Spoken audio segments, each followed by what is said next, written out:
So our hope rests not on being flawless generation, but on flawless Savior. Yung pag-asa po natin, hindi po ito nakaangkla doon sa mga nag-aangkin na generation sa huling panahon na sila ay flawless sa kanilang mga sarili pagsisikap, kundi naka-anchor po tayo yung ating pag-asa doon sa flawless na tagapagligtas. Ang tagapagligtas po ang flawless.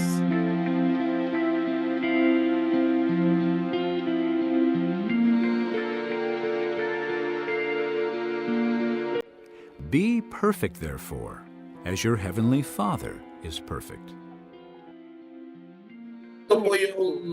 Ito po yung mga kapatid, no, ang madalas po na nami-misunderstood ng ilan pong bumabasa ng Bible, na dahil nakalagay po dito yung perfect, ang ilan po sa mga kasama natin, mga mananampalataya, mga Kristiyano in general na nagbabasa ng Bible, ang iniintindi po nila ang kanilang pagkaunawa dahil perfect ay katulad po ng pag-intindi o pag-unawa po natin sa panahon natin ngayon yung salitang perfect, as in flawless, na hindi nagkakamali o hindi nagkakasala. Kaya nga sabi dito, some interpret this as a flawless, sinless living. So ayan po. Pero, but Scripture shows it is about maturity in love through Christ. Okay? So today we'll study a biblical Adventist view that keeps Christ at the center, not human effort. Okay, so ayan po. Sa ngayong gabi po, mga minamahal po ng mga kapatid, ganun din po sa mga viewers dito po sa community po natin, ay sisikapin po natin na nakasintro po tayo sa ating Panginoong Jesucristo sa ating po pag-aaral po ng banal na kasulatan. Okay, so nakasintro po tayo sa ating Panginoong Hesus at hindi po sa pamamagitan po ito ng sarili po natin mga pagsisikap. So ayan po ano ho. So now dito na po tayo. So first part po ng message na i-share ko po sa inyo is yung perfection. Perfection means maturity in love, not flawless performance. Actually po, laman din po ito sa ilan ko pong mga nagiging laman din po siya sa ilan po ministry ko po na ginagawa sa mga short videos kagaya po ng sinare po ni Kuya Joel o ni Pastor Joel po. Yung ganito pong idea ay naisisingit ko rin po ito. Okay. So ayan po. Sa panahon po natin ngayon ay nasa dulo na lang po ng daliri yung mga information na gusto po natin malaman. Hindi na po natin kailangan mag-aral po ng sobrang lalim or mag-aral tayo ng formal education para lang mas maintindihan po natin ang pakahulugan ng Bible. Well, sa mga nag-aral po ng theology, sa biblical languages, so alam po nila ito. Yung pinanggalingan na salita na i-translate po na perfect or sakdal sa Bible na Tagalog is galing sa Greek na teleos, di po ba? So meaning pala niyan is complete, mature, full grown. Oh, 'di ba? Kung sa Bisaya, hamtong. 'Di ba? Mature. Hindi yung sinless pala ang pakahulugan. So yung context po nito, kung i-upthrust po natin yung pag-aaral, yung immediate context ay ito po ay tungkol po sa pagmamahal sa ating mga kaaway. Ayun, tinuturo ni Jesus doon sa Sermon on the Mount. Ayan, about loving enemies. Kasi sa 5:48, no? Pag-atras po natin yung basa, yan po yung pinaka-konteksto niya. Yung basic po na method ng pag-intindi, pag-interpret ng Bible. Yung mga basic lang. O yan. Yung alamin po natin yung konteksto. Ngayon, true perfection equals reflecting the Father's love, not self-made sinlessness. So, bilang mananampalatayang Adventista, na naniniwala po sa kung ano talaga ang tunay na pakahulugan ng mensahe, yung pakahulugan mismo ng banal na kasulatan, yun po yung light, yun po yung liwanag na dumating sa akin na sinishare ko rin po sa inyong lahat po ngayong gabi. So ano po yan. So now, ang pag-intindi ko po ay hindi po ito ay yung self-made na sinlessness. Hindi po ano. Ngayon, anong sabi po sa 1 John chapter 4 verse 12? If we love one another, God dwells in us and His love is perfected in us. Okay daw? Kapag ka daw tayo ay nagmahalan sa isa't isa, ang Diyos ay nananahan sa atin at ang kanyang pag-ibig ay nagiging sakdal sa atin. So paano daw po tayo nagiging sakdal? So ito po yung isa po sa mga talata na nagpapatunay na kung paano po tayo magiging sakdal o paano tayo natatawag na sakdal sa ating pong pananampalatayang Kristiyano. Kapag ka pala nakitaan tayo ng tunay na pagkakaisa, pagmamahalan bilang Kristiyano, wala pong barrier dito. Sabi nga ni Pastor Joel kanina, hindi dito pinag-uusapan yung denomination, religion, kung saan ka nabibilang. Kasi ang gospel or pabalita ng kaligtasan ng ating Panginoong Diyos na ipinangaral po simula po ng panahon ng mga apostoles, na panahon ng ating Panginoong Jesucristo, no? Is wala po itong barrier. Wala po itong sinisinggil lang na denomination. Kaya tayo, para sa akin, ang tunay po na gospel, ebanghelyo, or pangangaral, talagang nakasentro po tayo sa ating Panginoong Jesucristo, regardless kung ano naman po yung ating mga denomination na kinaaaniban. So ngayon, balik po tayo dito.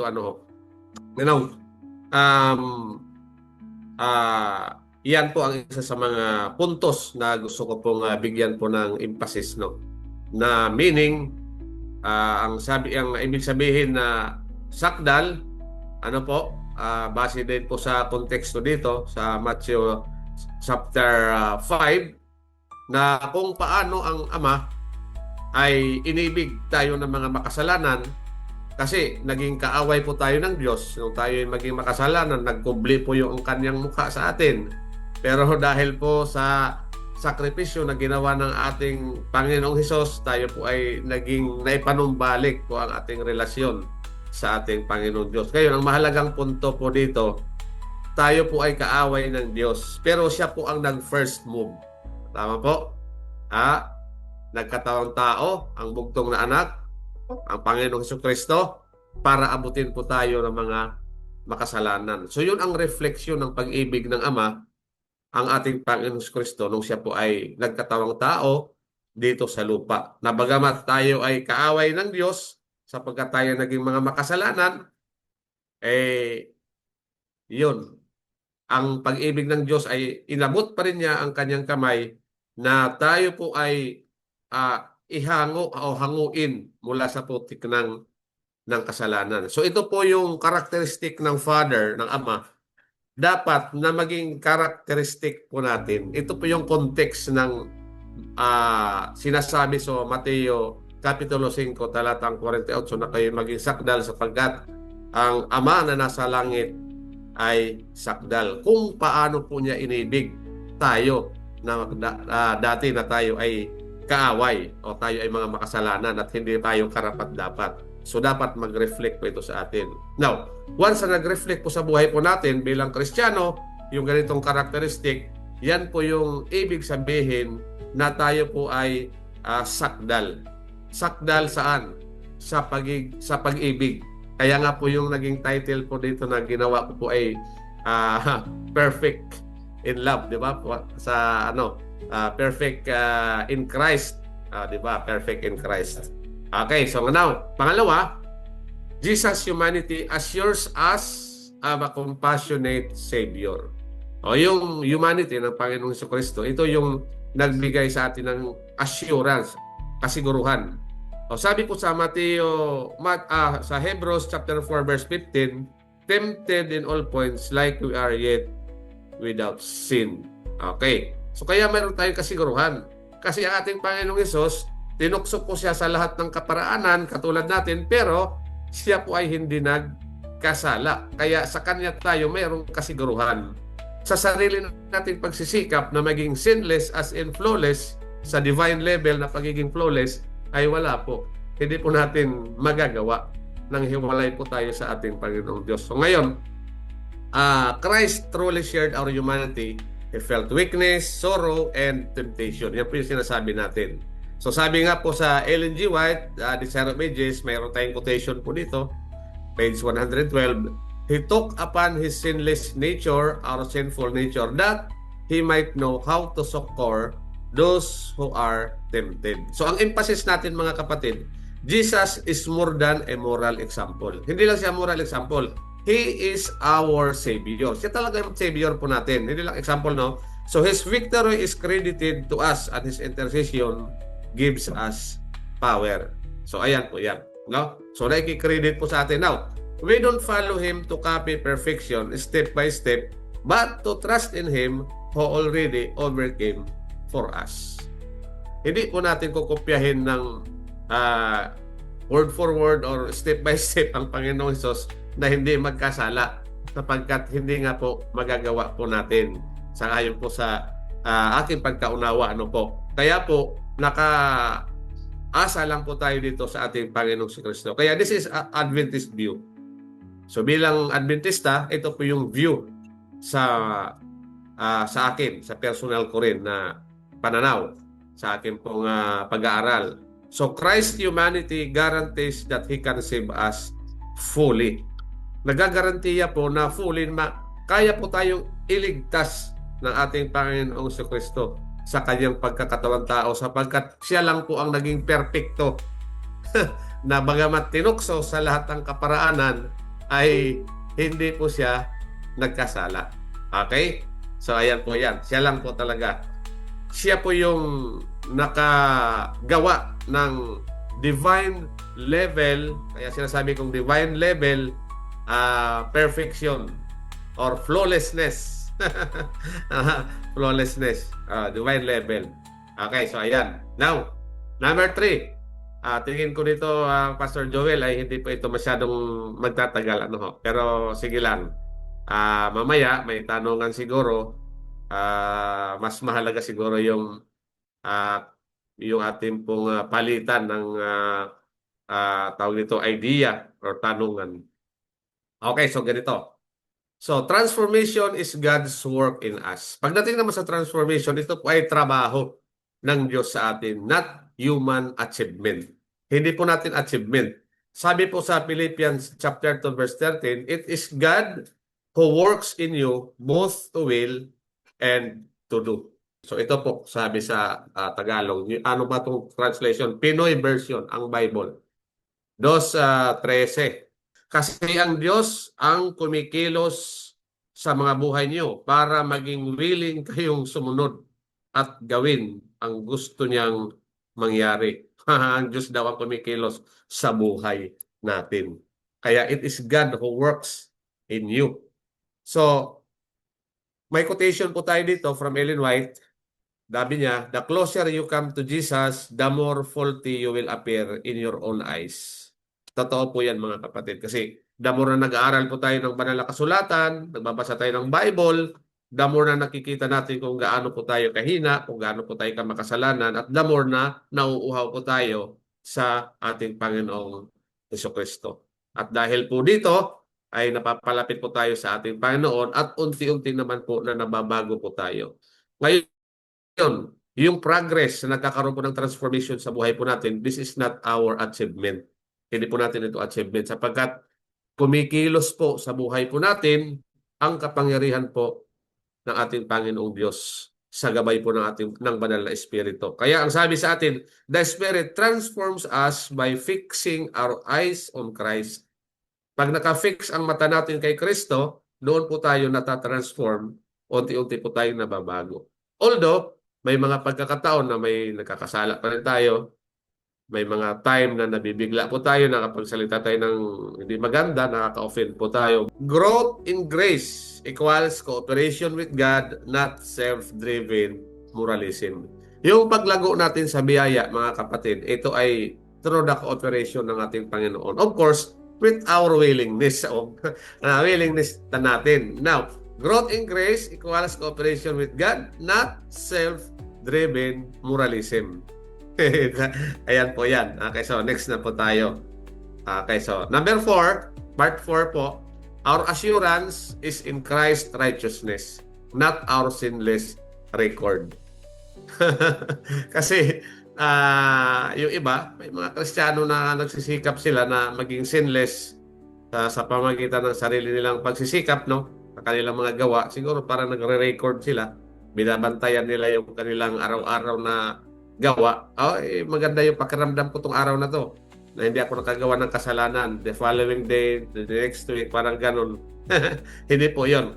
Kasi ito po yung sabi sa Romans chapter 8 verse 1, no condemnation to them which are in Christ Jesus. Walang condemnation, no? So sa Revelation 14:12, favorite text ng mga Adventist, na the saints endure by faith in Jesus and obedience rooted in love.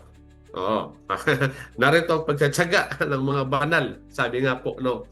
Okay, so iba nga lang yung pagka-translate, pero maganda rin naman. Dito sa hawak ko na Bible, try po pong basahin kasi parang ito po yung natataypan ko ngayon eh. Nakukursyonadahan ko tong Bible na basahin dahil maganda yung apela nito lalo na sa mga Gen Z, sa mga kabataan. Mas madali nilang maintindihan. So sabi po dito sa Pinoy Bible, panawagan to para maging matatag ang mga pinili ng Diyos, yung mga taong sumusunod sa utos niya at tapat na naniniwala kay Jesus. Ayan, no? Ayan po yan, mga kapatid, no? So, ngayon, ang sabi po dito, we are not to be anxious about what Christ and God think of us, but about what God thinks of Christ, our substitute. Faith and Works, page 106. So, ayan po, mga kapatid, no? So, our hope rests not on being flawless generation, but on flawless Savior. Yung pag-asa po natin, hindi po ito nakaangkla doon sa mga nag-aangkin na generation sa huling panahon na sila ay flawless sa kanilang mga sarili pagsisikap, kundi naka-anchor po tayo yung ating pag-asa doon sa flawless na tagapagligtas. Ang tagapagligtas po ang flawless, hindi po yung generation na mga tao. Okay? So ayan po yan. Now, application. If Christ is Savior, then we grow in maturity of love. Lalago po tayo sa pagiging mature sa pag-ibig ng ating Panginoong Hesus. Now, we let the Spirit transform us daily. And we trust in His saving work, not in human imitation. Nasaan daw po yung ating pag-asa, tiwala? Doon sa nagliligtas na trabaho po ng banal na Espiritu. So we rest in Christ, righteousness for assurance.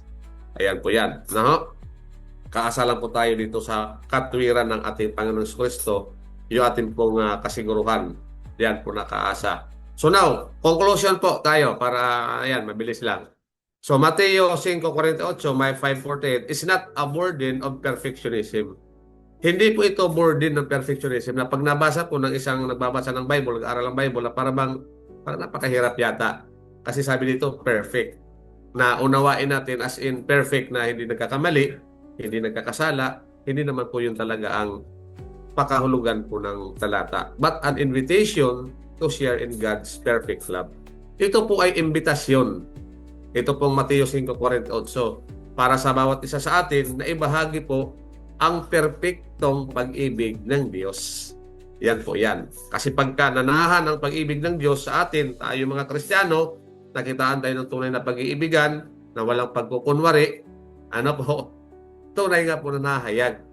Tunay nga po na nakikita ang pag-ibig ng Panginoong Diyos sa atin. Yun po yung ibig sabihin na tayo po ay nagiging sakdal sa pag-ibig ng ating Panginoong Diyos. Kaya ibig sabihin, kayo maging sakdal sapagkat ang Ama na nasa langit ay sakdal. Sakdal, based on the context, based on the immediate context, ang pagiging sakdal, kung ating basahin yung the whole chapter o nasa unahan na mga talata, ay pakahulugan po nito ay yung pag-ibig ng Ama sa ating mga kasalanan o yung pag-ibig sa mga kaaway. So, Christ in humanity, sa kalagayang tao po ng ating Panginoong Kristo, assures us of a Savior who understands and saves. Ngayon, ang true perfection, dito na share ko po sa inyo mga kapatid ngayong gabi, is God's love perfected in us through Christ. Yan po yung totoong perfection. Ang totoong perfection ay yung pananahan ng pag-ibig ng Diyos sa atin sa pamamagitan ni Kristo. This is not a human accomplishment. Hindi po natin accomplishment sa mga sarili natin pagsisikap. So now, our eyes are not on the last generation. Yung mata po natin, hindi po doon nakatuon sa grupo ng mga tao, sa mga tinatawag na huling henerasyon, sa huling kapanahunan, na nagpo-produce ng perfection, sang-ayon sa perfection na pagkaunawa po nila sa kung ano yung kanilang pag-intindi sa salitang perfection. But on the perfect Savior who has already overcome. Saan daw po yung ating mata dapat nakatuon? Doon sa perfecto na tagapagligtas na nagtagumpay na. Ano po? Nandoon po tayo dapat nakatuon ng ating mata.